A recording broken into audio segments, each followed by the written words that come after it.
I am Erica Gunn. I'm the Executive Director of the Humane Society of Scott County.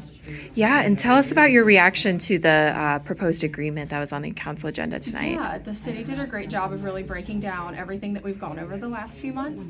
So we're excited that we've come to a place where for the next year we're going to work towards a more sustainable model for both our organization and the city so that we can continue these services that we have done for decades. Yeah, and what do you hope? So part of the agreement was to form a task force for animal control services in the city. What do you hope is that task force accomplishes? Yeah, that task force is going to look at all of the ordinances that are related to animals currently in the city of Davenport. They haven't been looked at in a really long time, so some of them just need general updating. Some of them would be ordinances that we may be able to reduce some of our operational costs, which could help bridge that gap that we're talking about of that $800,000 that we've agreed to, but the $1.3 million that it does cost us to provide these services and run that animal shelter for that many animals. Yeah, what's an example of a ordinance that you're referencing? Yeah, so the stray hold period is one of them. It's not very common to have a full 7-day stray hold period. So statistically, almost 90% of our animals that come in as strays, they're picked up within 48 hours. So when we hold them for that additional 5, if they have no sort of ID, unfortunately most of those aren't picked up.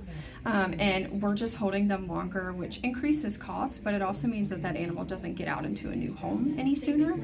So we just are hoping that that may help. That's one example. We're also looking at ordinances for increasing our city license sales. So city licenses are something that have been in the ordinance forever, but we only sell them right now at the Humane Society. So we're looking for some ways to make that more accessible for city citizens.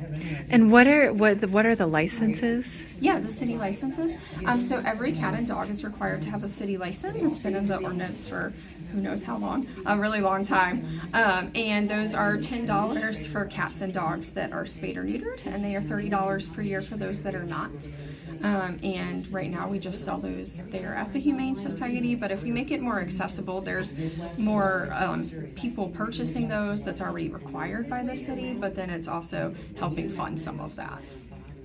Absolutely. So potentially raising those fees to cover costs? No, or? we wouldn't raise them. We just would be able to make it more accessible for people to purchase them since it's already Gotcha. supposed to be purchased. But we understand that it's really inconvenient to be told to come to the Humane Society, and that's the only place in the whole city that they can be purchased. So trying to make that a little bit more accessible for everybody too. Gotcha.